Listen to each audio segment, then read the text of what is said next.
Cooking আর্টে আপনাদের সকলকে জানাই আরো একবার স্বাগত। আজকে চলে এসেছি আবার একটা সুন্দর আর ইউনিক রেসিপি নিয়ে। আজকের রেসিপিটা কিন্তু খুবই সুন্দর আর ইন্টারেস্টিং হতে চলেছে। যদি সাথে থাকো, রেসিপিটা ভালো লাগবে। আর আজকের রেসিপি চিংড়ি মাছের কোপ্তা কারি। যারা চিংড়ি মাছ খেতে খুবই ভালোবাসো তারা কিন্তু আজকে এই রেসিপিটার মধ্যে পাবে চিংড়ি মাছের ভরপুর ফ্লেভার আর একদম ইউনিক খুব টেস্টি একটা রেসিপি। চলো দেখে নিই আজকের রেসিপি। যদি ভালো লাগে কমেন্ট করতে একদম ভুলো না যে কেমন লাগলো আজকের রেসিপিটা। প্রচুর প্রচুর শেয়ার করে দিও আর কমেন্টে আমাকে প্রচুর সবাই জানিও যে কেমন লেগেছে আজকের রেসিপিটা।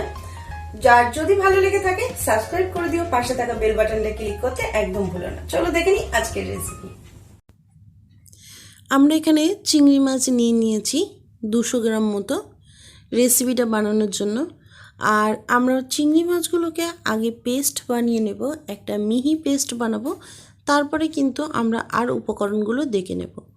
দেখুন আমি একটা মিহি পেস্ট বানিয়ে নিয়েছি আর নিয়েছি এর মধ্যে আদার পেস্ট, রসুনের পেস্ট আর নিয়েছি পেঁয়াজ, ধনেপাতা কুচানো, কাজু কিশমিশ, কাঁচা লঙ্কা আর আলু আমি সেদ্ধ করে নিয়েছি, সেটাকে ম্যাশ করে নিয়েছি। এখানে আলুটার পরিমাণ রয়েছে, এখানে একটা ছোট আলু আছে। এরপরে আমরা আগে এটাকে মেখে নেব, তারপরে আমরা রেসিপিতে যাব। আমরা এখানে চিংড়ি মাছটাকে কিন্তু একদম মিহিভাবে পেস্ট করে নিয়েছি আর দিয়ে দিচ্ছি আলুটা। এখানে একটা ছোট আলু আছে আর দিয়ে দেবো এর মধ্যে সামান্য পরিমাণে নুন আর দিয়ে দিচ্ছি এর মধ্যে সামান্য পরিমাণে হলুদ আর কাশ্মীরি রেড চিলি পাউডার। নুন, হলুদ আর কাশ্মীরি রেড চিলি পাউডারটাকে দিয়ে আমরা কিন্তু এটাকে ভালোভাবে মেখে দেব। আর এর মধ্যে আপনারা চাইলে কিন্তু মরিচ গুঁড়ো মানে এখানে দিতে পারেন আপনারা গোলমরিচের গুঁড়ো, আর এর মধ্যে অল্প পরিমাণে ধনেপাতা কুচানো। ধনেপাতা কুচানোটা সম্পূর্ণ অপশনাল, এটা কিন্তু খেতে ফ্লেভারটা একদম ভালো আসবে, তাই আমি ধনেপাতা কুচানোটা দিয়েছি। দেওয়ার পরে আমরা ভালোভাবে মেখে নিচ্ছি। আর এর মধ্যে কিন্তু আমি আর অন্য কোনো উপকরণ দেব না, যাতে চিংড়ি মাছের ফ্লেভারটা খুব ভালোভাবে আসে। আমরা কিন্তু সেইভাবেই কিন্তু এটাকে রেডি করছি। দেখুন একদম মাখা মাখা টাইপের আমরা রেডি করে নিয়েছি। আর এটাকে কিন্তু আমরা এরপরে ফ্রাই করে নেব। তো চলুন দেখে নিই, আমরা আগে এটাকে ফ্রাই করে নিই। আর কালারটা কিন্তু খুব সুন্দর এসছে আর খুবই ভালো এটা খেতে লাগবে। চলুন আমরা আগে এটাকে ফ্রাই করে নিই। আমরা কিছুটা পরিমাণে সাদা তেল দিয়ে নিয়েছি ফ্রাই করার জন্য। আর এর মধ্যে কিন্তু আমি এরকম ছোট ছোট বল আকারে চিংড়ি মাছগুলোকে হাতের সাহায্যে গোল করে দিয়ে দিয়েছি। দেওয়ার পরে আমরা কিন্তু এটাকে এক পিঠ হয়ে গেলে তারপরে কিন্তু উল্টে আমরা অন্য পিঠে এই রেসিপিটা রেডি করব, এগুলোকে ফ্রাই করে নেব। দেখুন এক পিঠটা খুব ভালোভাবে হয়ে গেছে। এরপরে আমরা উল্টে দিচ্ছি, অন্য পিঠটা আমরা ভালো করে ফ্রাই করে নেব। আর এই রেসিপিটা বানানোর জন্য কিন্তু আমরা খুব বেশি ফ্রাই করব না, চিংড়ি মাছগুলো একটু হালকা ফ্রাই করব, যাতে একদম শক্ত না হয়ে যায় আর চিংড়ি মাছের ফ্লেভারটা যেন খুব ভালোভাবে আসে। দেখুন আমরা খুব ভালোভাবে কিন্তু এটাকে ফ্রাই করে নিয়েছি, জাস্ট হালকা ব্রাউন কালার এসছে। আমরা কিন্তু এটাকে একটা পাত্রের মধ্যে নিয়ে নিয়েছি। এইভাবে প্রত্যেকটা চিংড়ি মাছ আমরা ফ্রাই করে নিয়েছি। আর এটা কিন্তু 10 থেকে 12 পিস আমার এখানে হয়েছে। আমি এখানে 200 গ্রাম চিংড়ি মাছ দিয়েছিলাম। এরপরে আমরা ফ্রাই করে নিয়েছি। দেখুন এটা একদম খুব কড়া ভাজিনি, একদম হালকা একটা ব্রাউন কালার এসছে। এরপর আমরা একটা কড়াই বসিয়ে নিয়েছি আর এর মধ্যে দিয়ে দিচ্ছি সর্ষের তেল। সর্ষের তেল দেওয়ার পরে আমরা ফোড়ন হিসেবে ব্যবহার করছি দারচিনি, এলাচ, লবঙ্গ আর গোলমরিচ, গোটা গোলমরিচ। এর মধ্যে আমরা দিয়ে সেটাকে ভালোভাবে একটু ফুটতে দেব। আর দিয়ে দিচ্ছি শুকনো লঙ্কা আর তেজপাতা। শুকনো লঙ্কা আর তেজপাতা সমস্ত কিছু উপকরণ দিয়ে আমরা একটু ভালোভাবে নেড়ে দিলাম। এরপরে আমরা দিয়ে দেব রসুন পেস্ট আমরা যে পেস্টগুলোকে রেডি করেছিলাম সেইগুলোকে আমরা এর মধ্যে এক এক করে দিয়ে দেব। রসুন পেস্ট দিয়ে দিয়েছি আর দিয়ে দিয়েছি আদা পেস্ট। দেওয়ার পরে আমরা খুব ভালোভাবে এটাকে নাড়তে থাকবো। আর এটা কিন্তু মশলাটা কষার সময় গ্যাসের ফ্লেমটাকে একদম লোতে রেখে দেবেন যাতে পুড়ে না যায়। এরপরে আমি খুব ভালোভাবে এটাকে নেড়ে দিচ্ছি। এই মশলাটা যতক্ষণে কষে নিচ্ছি তার মধ্যে আমরা দিয়ে দেবো এর মধ্যে সামান্য পরিমাণে নুন আর দিয়ে দিচ্ছি হলুদ। নুন আর হলুদটাকে দিয়ে আমরা কিন্তু এটাকে ভালোভাবে নেড়ে নেব। আর এর মধ্যে আমরা ভালোভাবে নেড়ে নিচ্ছি। আর এর মধ্যে কিন্তু আমরা দিয়ে দিচ্ছি Kashmiri red chilli powder half teaspoon মতো আর দিয়ে দিচ্ছি টমেটো।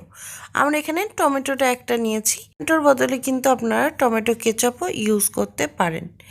এরপরে আমরা ভালোভাবে কিন্তু এটাকে নাড়িয়ে দিচ্ছি।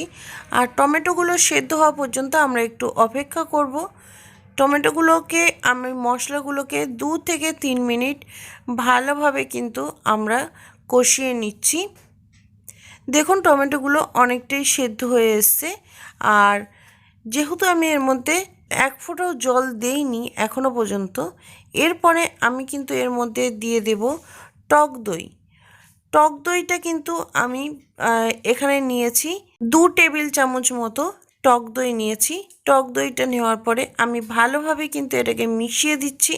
দেওয়ার পরে আমরা কিন্তু এর মধ্যে দিয়ে দেব সামান্য পরিমাণে জল।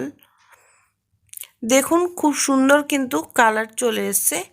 আর এই টক দইয়ের মধ্যে আমরা যেহেতু আগে জল ব্যবহার করিনি, এর মধ্যে দিয়ে দিচ্ছি সামান্য পরিমাণে জল যাতে মশলাটা পুড়ে না যায়। আর দিয়ে দিলাম এর মধ্যে কাজু আর কিশমিশ। কাজু আর কিশমিশ কিন্তু সম্পূর্ণ অপশনাল, আপনারা চাইলে দিতে পারেন, এতে দিলে কিন্তু টেস্টটা ভালো আসবে। আমরা এর মধ্যে সবগুলো উপকরণ দিয়ে ভালোভাবে কিন্তু আমরা নেড়ে নিচ্ছি। আর এর মধ্যে যদি চান তাহলে কিন্তু আর একটু জল দিতে পারেন। আমরা দেওয়ার পরে আমরা ভালো করে নাড়িয়ে নিয়ে আমরা কিন্তু এটাকে ঢাকা দিয়ে রেখে দেব 10 মিনিটের জন্য। যেহেতু চিংড়ি মাছগুলো আমরা দেব তাই গ্যাসের ফ্লেমটাকে হাইতে রেখেই এটাকে একবার ফুটিয়ে নেব খুব ভালোভাবে। আর আমরা জল দিয়ে দিলাম আর দিয়ে দিচ্ছি সবার লাস্টে কাঁচা লঙ্কা আর দিয়ে দিচ্ছি সামান্য পরিমাণে চিনি। দেওয়ার পরে আমরা ঢাকা দিয়ে রেখে দিয়েছিলাম। আর ঢাকাটা খুলে আমরা দেখে নিচ্ছি খুব সুন্দরভাবে কিন্তু এটা ফুটে গেছে আর তেল ছাড়তেও আরম্ভ করে দিয়েছে। এরপরে কিন্তু আমরা যেহেতু গ্যাসের ফ্লেমটাকে হাইতে রেখে দিয়েছি, এরপরে আমরা দিয়ে দেব এর মধ্যে মাছের যে বড়াগুলো আমরা রেডি করেছিলাম চিংড়ি মাছের, সেগুলোকে কিন্তু আমরা দিয়ে দেব। যেহেতু আমি ফিশ বলগুলো এর মধ্যে দিয়ে দিয়েছি তাই আমি গ্যাসের ফ্লেমটাকে হাইতে রেখে হালকা হাতে ভালোভাবে নাড়িয়ে দেব। দেখুন আমরা আরও 10 মিনিট কিন্তু ঢাকা দিয়ে রেখে দিয়েছিলাম আর খুব সুন্দর কিন্তু একটা কালার বার হয়েছে। এরপরে কিন্তু আমি এটাকে দিয়ে দেব এর মধ্যে সামান্য গরম মশলার গুঁড়ো আর দিয়ে দেব ধনে পাতা আর এর মধ্যে দিয়ে দেব ঘি। লাস্টে কিন্তু আমি নামানোর সময় এর মধ্যে ঘি দিচ্ছি, তাতে কিন্তু ফ্লেভারটা খুব ভালো আসবে। আর দিয়ে দিচ্ছি কতগুলো ধনে পাতা। দেওয়ার পরে আমি আবারও ভালো করে নাড়িয়ে দিচ্ছি। দেখুন আর আমি দেখিয়ে দিচ্ছি একদম ভাঙেনি, খুব সুন্দরভাবে কিন্তু এটা রেডি হয়ে গেছে। এরপরে আমরা যেহেতু ঘি গরম মশলা দেওয়ার পরে আমরা আবার একটু ঢাকা দিয়ে রেখে দেব। এরপরে আমরা একটা প্লেট নিয়ে নিয়েছি আর প্লেটের মধ্যে চিংড়ি মাছগুলোকে নামিয়ে নিয়েছি। খুব সুন্দর কিন্তু এটা খেতে, বাড়িতে একবার ট্রাই করবেন, আশা করছি খুবই ভালো লাগবে। একদম ইউনিক আর চটজলদি ঘরে থাকা উপকরণ দিয়েই আপনারা বানিয়ে নিতে পারবেন এরকম সুন্দর একটা চিংড়ির রেসিপি। তাহলে আমাদের রেডি হয়ে গেছে চিংড়ি মাছের কোপ্তা কারি। তা কেমন লাগলো আজকের রেসিপিটা একদম কমেন্ট করতে ভুলো না। অবশ্যই জানিও যে কেমন লাগলো এই নতুন আর ইউনিক রেসিপি। লাইক করে দিও, শেয়ার করে দিও, আর বন্ধুদের সাথে ফ্যামিলির সাথে এই সুন্দর রেসিপিটা শেয়ার করতে একদম ভুলো না। সাবস্ক্রাইব করে দিও, পাশে থাকা বেল বাটনটা ক্লিক করতে একদম ভুলো না। চলো আজকের মতো রেসিপি এই পর্যন্ত, আবারও ফিরে আসবো তোমাদের জন্য নতুন কোনো রেসিপি নিয়ে।